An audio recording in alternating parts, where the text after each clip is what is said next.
Once upon a time, in a small village, nestled among the rolling hills of Africa, there lived a princess named Adania.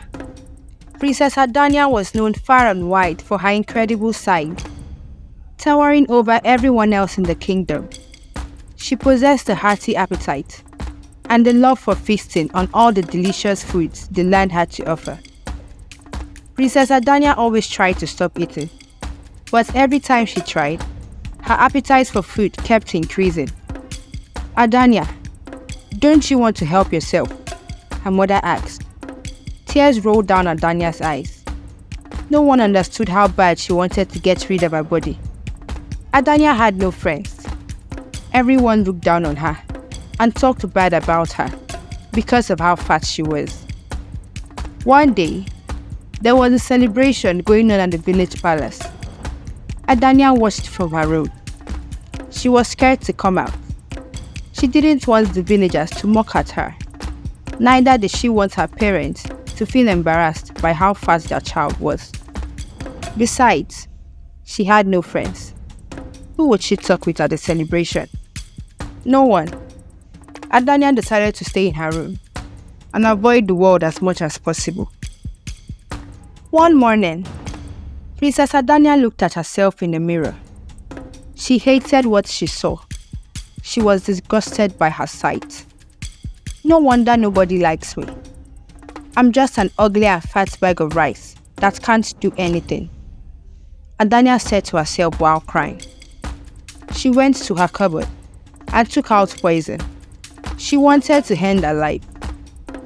What is the use of living if no one likes me? Adania said again, with tears in her eyes. She opened the poison and was about to drink from it. "What do you think you're doing?" Adania's father got into her room, right on time.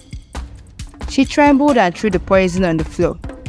Adania could no longer control her tears. She cried uncontrollably to her father, claiming no one loved her. "I love you, Adania. You're my daughter. No matter what happens, I will always love you." These were the words of Adania's father to her. His words gave her a bit of encouragement.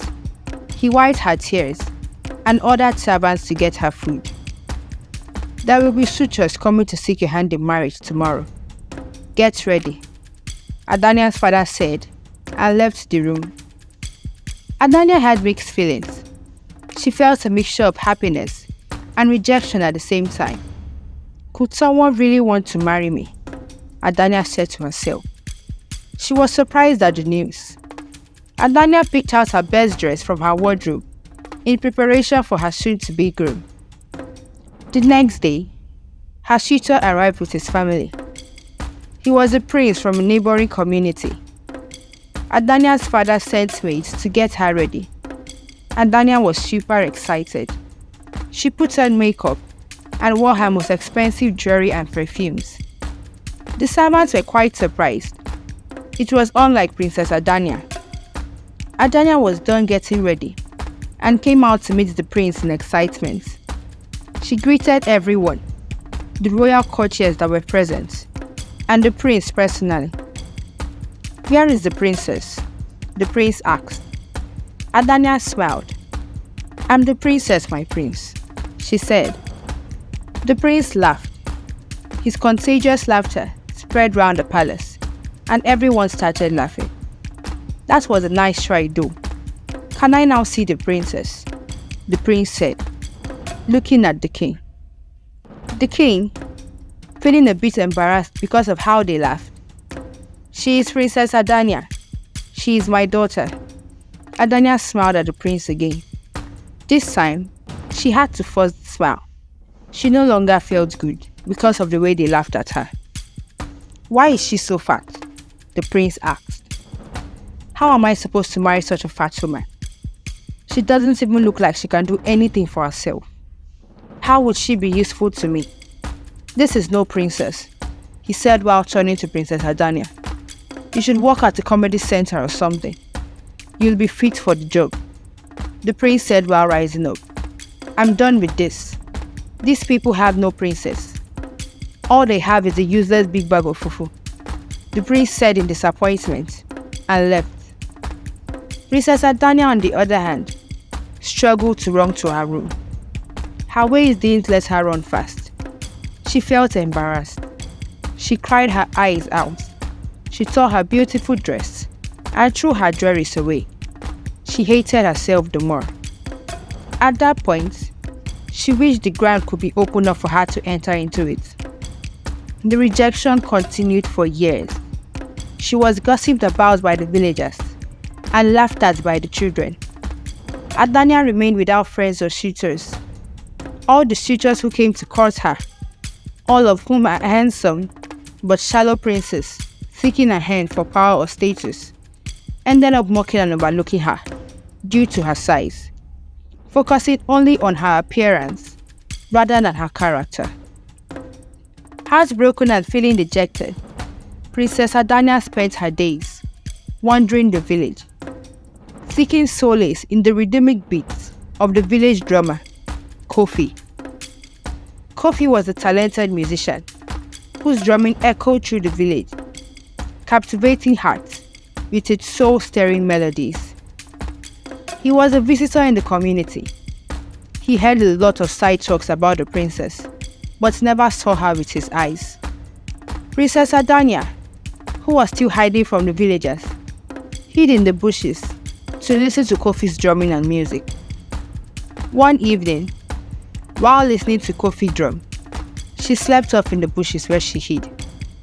After Kofi was done drumming and the villagers went back to their homes, he heard sounds of someone snoring in the bushes. He wasn't sure of what he heard. He passed by the bush and was heading home. But then, he was so sure that someone was there. Kofi loved to explore, so he entered into the bushes to see who it was. He was shocked to see a lady sleeping by a tree. She didn't look like she lived in the bushes. She was too well dressed for that. What if she is lost or running from someone? Kofi asked himself. He tapped her and woke her up. Adania staggered and woke up. The first thing that came to her mind was the fear of the fact that one of the villagers had seen her. "Hello there," Kofi said with a smile on his face. "Please don't call others. I'll pay you any amount you want," the princess begged Kofi with so much desperation. Kofi was quite confused. "Who are others? Are you lost?" Kofi asked. Adania was shocked. She never thought there would be a single villager who wouldn't be able to recognize her. "I'm not lost, thank you," she said while struggling to lift her oversized body from the ground. Kofi tried helping her up, but she got offended and pushed him away. After a lot of struggling, she finally got up from the ground and ran home immediately. Adania decided not to come out of her room again. She feared that she would get unlucky the next time. Kofi went home, wondering why the woman he met acted strangely. After a week, Adania got bored. She decided to go back to the bushes and listen to Kofi's drumming.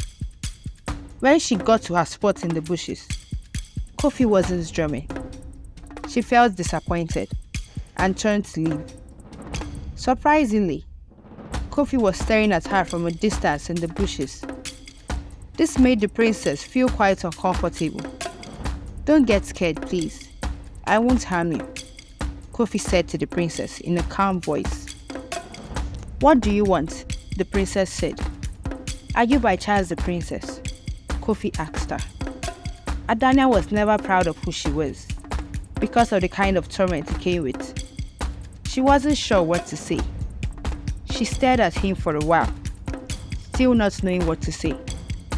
Kofi stretched out his hands towards her and gave her flowers.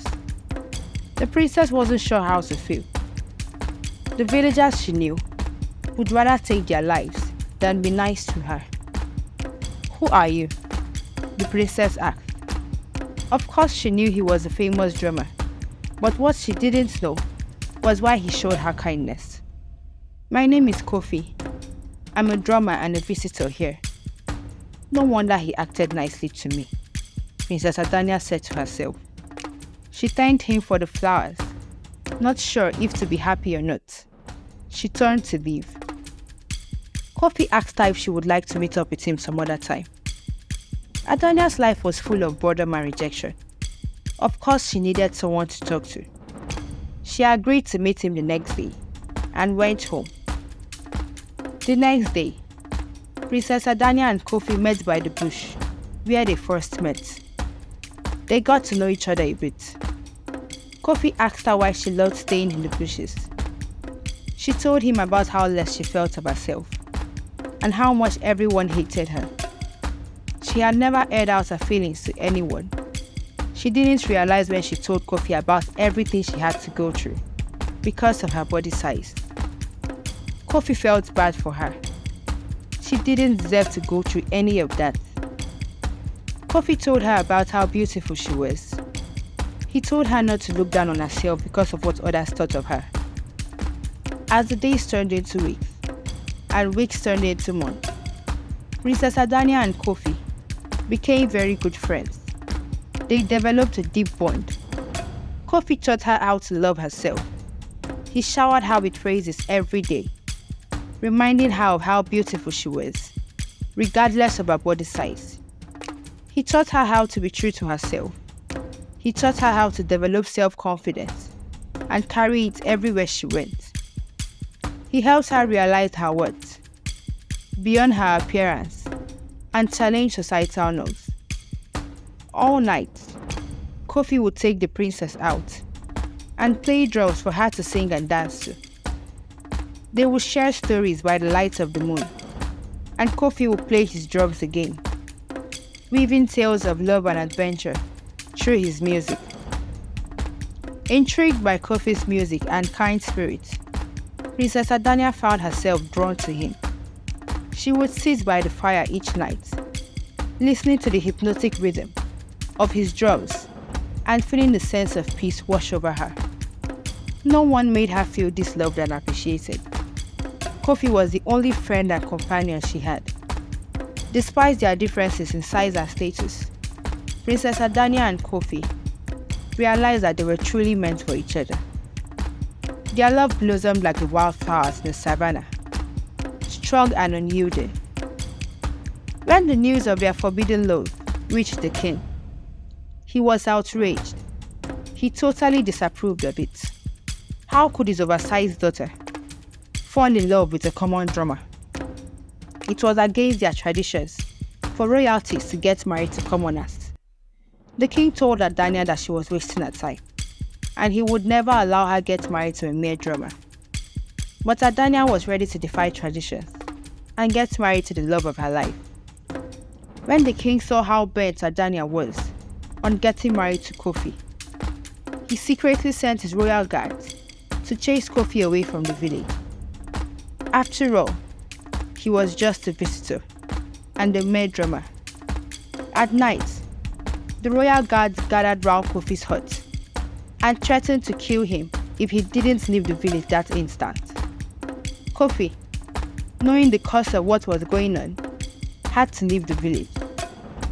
He wondered what Adania would do and how she would feel after receiving the news of his leaving. Kofi and Adania had a place where they always met at a particular time, almost every day. Adania went there, waiting for Kofi to come, but he didn't show up. This happened for 3 consecutive days. Adania got worried. She didn't know what to think. She feared that something might have happened to him, or his love for her might have faded away. She summoned courage and went to his house. When she asked his neighbors for his whereabouts, they told her that he had traveled and was no longer coming back to the village. Adania was heartbroken. She slowly walked back to the palace, with tears rolling down her eyes. The villagers were making side comments about her, but she kept remembering everything Kofi taught her, and she put them into practice. She wondered why Kofi would leave. The decision was too sudden. She just knew her father had a hand in it. She ran to the palace with her oversized body. "I know you have a hand in Kofi's disappearance. Bring him back at once," Adania said to her father. "You cannot marry an unconventional suitor. It's against our tradition," the king said to Adania. But Adania didn't care about any traditions. All she wanted was her lover. Adania threatened that she wouldn't eat for a week if the king didn't bring Kofi back. "That would be an amazing idea. At least your excessive fat will reduce, and a good prince will finally agree to marry you," the king said to Adania with so much anger. Adania fell on her knees and cried. She felt hurt by what her father said. "No man will ever love me for who I am. Only Kofi did. Even if you keep me unmarried for 10 years, no prince will marry me. They all hate me. No one loves me except Kofi. Please, Dad, bring him back. He's the only friend I have. He's the only one that loves me for who I am," Adania said to her father, while weeping uncontrollably. Her mother felt bad for her. All she wanted was for her daughter to get married to a man that loved her for who she was. She joined Adania on her knees and pleaded with her husband, the king, to let their daughter get married to Kofi. "We already tried getting her married many times, but none of them worked out. If this is the only man that truly loves her, let them be together then." These were the queen's words to the king. The king saw desperation in his daughter's eyes. He knew he could not stand in the way of true love. They were also right about Kofi being the only one that loved the princess for who she was. The king's hands were tied. He had to send royal guards to bring Kofi back. When Adania saw Kofi, she ran and hugged him. Her parents looked at them through their window and smiled at the two young lovers. And so, on a warm African night, under a blanket of twinkling stars, Princess Adania and Kofi were married. The village rejoiced, and the sound of Kofi's drums filled the air, celebrating the union of two kindred spirits. The fat and oversized princess, who no one believed would ever get married, was now married to the love of her life. From that day on, Princess Adania and Kofi ruled the kingdom together. Their love, overcoming all obstacles and proving that true beauty lies not in outward appearances, but in the depth of one's heart. And so, the oversized princess, who loved to eat, found her true happiness in the arms of the drummer, and they lived happily ever after in the hearts of their beloved African village.